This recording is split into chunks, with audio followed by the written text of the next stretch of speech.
Welcome back. आप देख रहे हैं एटी मनी मैंने अपना फाइनेंस मिनिस्टर। मैं हूं आपके साथ कविता थपलियाल और अब शुरू करते हैं सवाल जवाब का सिलसिला। हमारे साथ खास मेहमान भी जुड़े हुए हैं। ऑप्टिमम मनी मैनेजर्स के एमडी पंकज मटपाल और policyx.com के फाउंडर और सीईओ नवल गोयल। आप दोनों का स्वागत है इस खास पेशकश में। और इन्वेस्टमेंट को लेकर शुरुआत करेंगे सवालों में। पंकज जी, आपके साथ सवाल पूछना चाहते हैं बुधादित्य बैनर्जी। नमस्कार बैनर्जी साहब, कैसे हैं? हेलो जी हाँ, मैं अच्छा हूँ, आप बताइए। मैं बिल्कुल ठीक हूँ, थैंक यू। बताएं क्या सवाल है आपका? ओके, सो मतलब मेरा न्यू पोर्टफोलियो है एक्चुअली।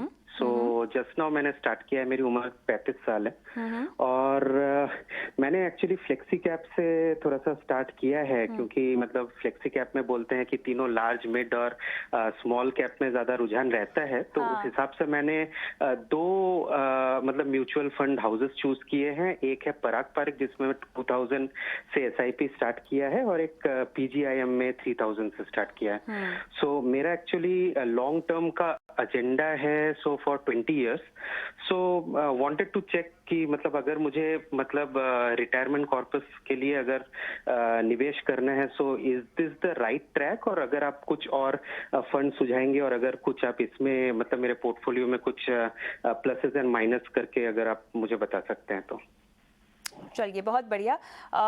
पंकज जी, यहाँ पर इस सवाल में जो एक बात थोड़ा सा नई लगी है वो ये है कि अमूमन कुछ समय पहले तक आपने और मैंने ही कई सारे शोज किए हैं, तो हम कहते थे कि आपको जब भी शुरुआत करनी हो इन्वेस्टमेंट की और अगर आप बाजार से परिचित ना हो, इंडेक्स फंड या किसी लार्ज कैप फंड से आप शुरुआत करें, या थोड़ी सी और कंजर्वेटिव अप्रोच अगर अपनाना चाहें तो उससे भी कर सकते हैं। लेकिन देखिए, यहाँ पर ये सवाल देखकर फ्लेक्सी कैप से शुरुआत जैसे की गई है, उससे कहीं ना कहीं ये लगता है कि निवेशकों में बाजार को लेके थोड़ी बहुत ही सही लेकिन समझ आना शुरू हो गई है, और निवेश का पहला कदम इक्विटी में अगर रखना हो पूरी तरह से तो वेल डाइवर्सिफाइड तरह के फंड से रखें तो बेहतर है।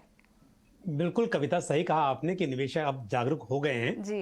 तो काफी मैच्योर सवाल आने लगे हैं। हाँ। तो कविता देखिए, बैनर्जी का सवाल काफी क्लियर है, और इन्होंने सवाल जो मेरे पास पहले से भी थोड़ा इंफॉर्मेशन अवेलेबल है, उसमें एक चीज और भी है कि एमआईएस में भी इन्वेस्टमेंट करते हैं। हाँ। और उसके बारे में भी थोड़ा सा जानना चाहते थे, तो मैं सबको कंबाइन करके आपको बताऊंगा। बैनर्जी जी, पहली बात तो यह है कि आपने जो 1 करोड़ का लक्ष्य लिया है 20 साल के बाद, आपको पता है कि महंगाई बढ़ती रहती है, जिसकी वजह से अपने पैसे की जो वैल्यू है वो कम हो जाती है।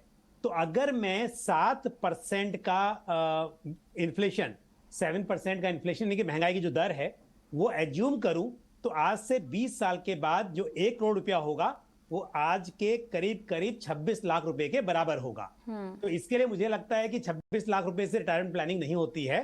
आपको सोचना चाहिए कि भविष्य में आपको 1 करोड़ नहीं, बल्कि यदि आज के 1 करोड़ चाहिए हो तो 20 साल के बाद में आपको 4 करोड़ रुपए की जरूरत पड़ सकती है। तो ये तो एक जनरल इंफॉर्मेशन के लिए मैंने आपको बताया। दूसरी बात, आप 5,000 रुपए महीना निवेश कर रहे हैं। अगर हम ये लेके चलें कि आप को 1 करोड़ रुपए ही जुटाना है, 4 करोड़ नहीं, तो भी आपको 12% के हिसाब से यदि कैलकुलेट किया जाए तो हर महीने 5,500 रुपए इन्वेस्ट करने होंगे पहले साल में, और फिर हर साल इस अमाउंट को 10% से बढ़ाना होगा। तब आप ये 1 करोड़ रुपया जुटा पाएंगे 20 साल के अंदर। तो ये एक दूसरी बात है कि थोड़ा सा आप इन्वेस्टमेंट को बढ़ाइए। जहां तक स्कीम का सवाल है, हालांकि आपने दोनों फ्लेक्सी कैप फंड लिए हुए हैं, लेकिन दोनों फ्लेक्सी कैप फंड में थोड़ा अंतर है। जो पराग पारिक फ्लेक्सी कैप फंड है उसका allocation large and mid cap में है, स्मॉल कैप में ना के बराबर है, लेकिन उसमें इंटरनेशनल इक्विटी में भी एलोकेशन है। और जो PGIM India flexi cap fund है उसका allocation large cap, mid cap और स्मॉल कैप में भी है। तो आप बिल्कुल दोनों ही फंड में बने रह सकते हैं, दोनों में कंटिन्यू कीजिए। लेकिन एमआईएस की जो बात शुरुआत में कह रहा था, एमआईएस में क्या होता है, जो रेट ऑफ इंटरेस्ट है वो है सिर्फ 6.60, यानी कि हम बात कर रहे हैं post office monthly income scheme की, और वहां पर 6.60% का इंटरेस्ट है। तो यदि आपने वहां पर इन्वेस्ट किया हुआ है तो जो इसका इंटरेस्ट हर महीने आता है, क्योंकि अभी आपको जरूरत तो है नहीं, आप तो उसको इन्वेस्ट करेंगे, तो अक्सर इन्वेस्टर क्या करते हैं कि उसे आरडी में इन्वेस्ट कर देते हैं पोस्ट ऑफिस में। आपने भी शायद ऐसा कुछ किया हो सकता है। तो मेरी सलाह ये होगी कि अगर आपको 2,200 रुपया हर महीने इंटरेस्ट आ रहा है आपने उस MIS के डिपॉजिट पर, तो उसकी भी आप SIP कर दें, तो इससे आपको बड़ी पूंजी जुटाने में मदद होगी। 6.60% के मुकाबले यदि आप इक्विटी फंड्स में SIP करेंगे तो आपको रिटर्न्स बेहतर मिलेंगे, तो आपका जो लक्ष्य है रिटायरमेंट का वो आसानी से अचीव हो पाएगा। बैनर्जी जी, कोई सवाल पूछना है आपने पंकज जी से? ओके, मेरा बस एक सवाल है कि मतलब इन्होंने बिल्कुल सही कहा कि मतलब मेरा जो मंथली इनकम स्कीम का जो आता है उसको मैंने आरडी में इन्फ्यूज करके रखा हुआ है, तो उसको फिर आरडी में इन्फ्यूज ना करके मतलब सिप में अगर मुझे निवेश करना है तो कौन कौन से, मतलब इन दोनों के अलावा और कौन कौन से फंड्स वो मुझे सजेस्ट कर सकते हैं जिसमें हम डाल सकते हैं? बिल्कुल बिल्कुल बैनर्जी जी, देखिए आपने जो फ्लेक्सी कैप में किया है वहां पर फ्लेक्सिबिलिटी होती है, बट ये गारंटी नहीं है कि हर वक्त तीनों तरह के मार्केट कैप में इन्वेस्टमेंट रहेगा। मेरी सलाह होगी कि आप एक मल्टी कैप फंड को भी अपने पोर्टफोलियो में शामिल कर लें, जैसे कि ICICI prudential multi cap fund या क्वांट एक्टिव फंड, इस तरह के एक मल्टी कैप फंड को कर लें, तो एक तरफ तो फ्लेक्सिबिलिटी रहेगी और एक फंड में आपके पास हर वक्त पर मिनिमम 25% एलोकेशन लार्ज कैप में, 25 मिड कैप में, 25 स्मॉल कैप में रहेगा, तो ये आपके पोर्टफोलियो को थोड़ा और अच्छा डाइवर्सिफिकेशन प्रोवाइड करेगा। चलिए आगे बढ़ते हैं और अब नवल के लिए सवाल पूछना चाहेंगे संजय भोसले साहब, हमारे साथ फोन लाइन पर हैं। हेलो संजय जी। हाँ, मेरा क्वेश्चन है जी कि मैंने बजाज अलायंस इंश्योरेंस पॉलिसी में 11 इयर्स के लिए at the rate 25,000 per month मैंने इन्वेस्ट किया है और वो इन्वेस्टमेंट अभी 2,75,000 हो गई है और अभी उसका करंट वैल्यू है 4,11,000। तो मेरा क्वेरी है कि इसमें मुझे अभी बना रहना चाहिए कि उसको डिसकंटिन्यू कर सकते हैं? ऑलराइट, नवल। नवल, आपको मेरी आवाज आ रही है? आप शायद म्यूट पर हैं। जी आ रही है। सो आपका जो करंट इन्वेस्टमेंट पोर्टफोलियो है वो 4,60,000 के लगभग का है, जैसा कि आपने बताया। सो बेसिकली आपका जो IRR है वो अराउंड 6.6% का बन रहा है और इस पे आपको I think life insurance cover भी मिला होगा। आई थिंक 10 टाइम्स तो एटलीस्ट मिला ही होगा जो आप एनुअल प्रीमियम दे रहे हैं।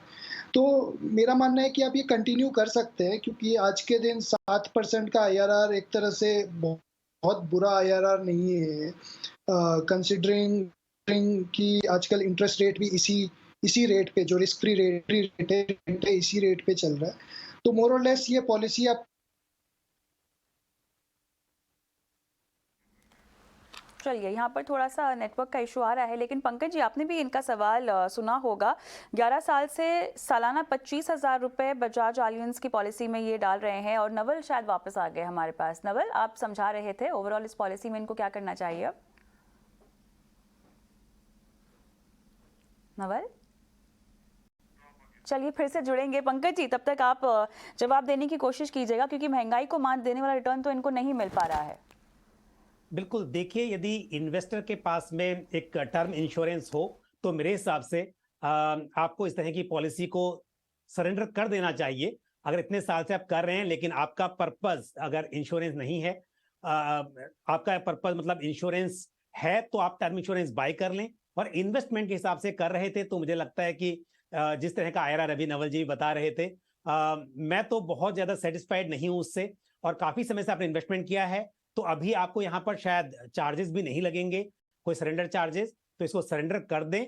और यदि ऐसा लगता है कि सरेंडर में आपको नुकसान हो रहा है तो आप इसे पेड अप कर सकते हैं, यानी कि आगे का प्रीमियम भरना बंद कर दें और जब पॉलिसी मैच्योर हो उस वक्त पर आप अपना पैसा विड्रॉ कर पाएं। लेकिन ध्यान रहे, जब भी आप प्रीमियम भरना बंद करते हैं तो आपकी पॉलिसी लैप्स हो जाती है, तो उससे पहले आपके पास में सफिशिएंट लाइफ कवर जरूर हो, तभी आप ये डिसीजन लें। चलिए आगे बढ़ेंगे और अगले दर्शक हमारे साथ छोटे लाल महतो क्या है फोन लाइन पर। नमस्कार महतो जी। नमस्कार मैम। नमस्कार, कैसे हैं सर? जी मैम बहुत अच्छा है। बताइए क्या सवाल है?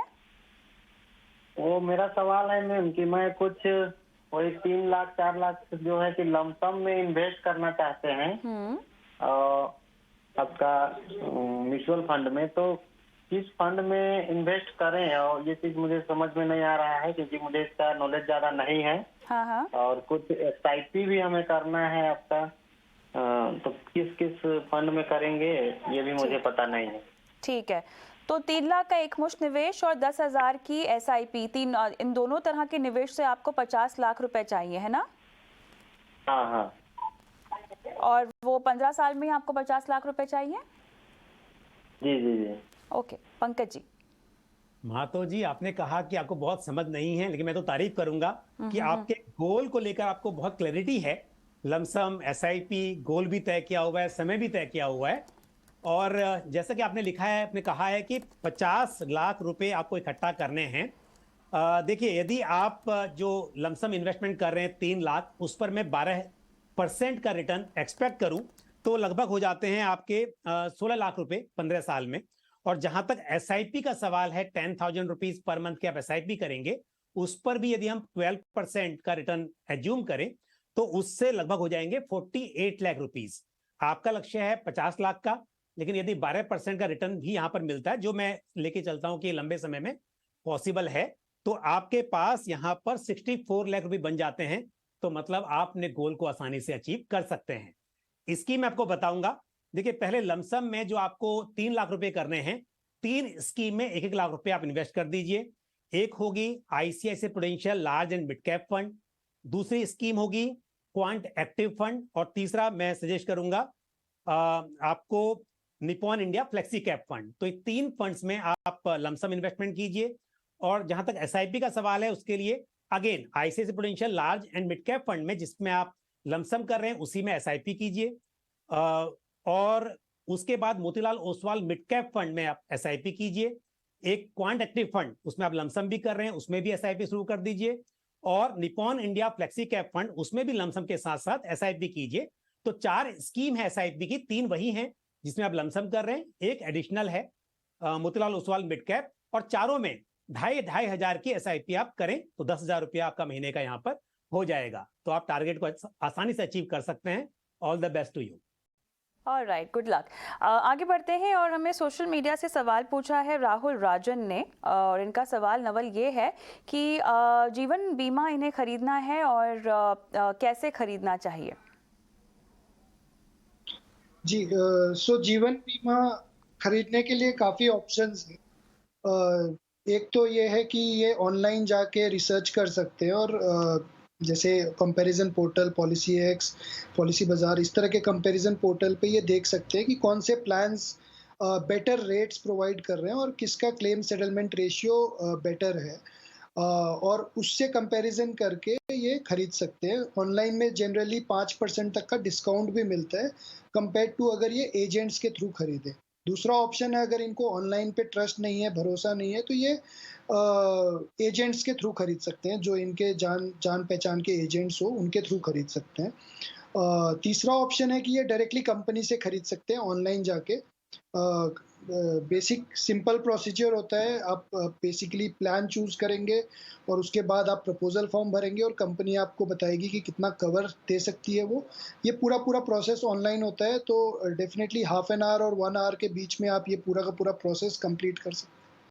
और आपका अगर मेडिकल की रिक्वायरमेंट है तो आपको मेडिकल टेस्ट करवाना होगा, जो कंपनी काफ़ी हद तक, अगर आप मेट्रो सिटीज़ में हैं तो आपके घर पे भेज के मेडिकल टेस्ट करवा देंगी।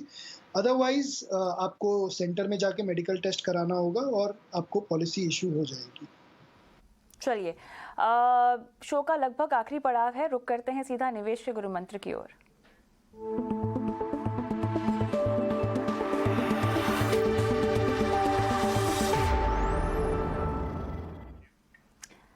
बताएं पंकज जी, क्या है आपका निवेश का गुरु मंत्र आज?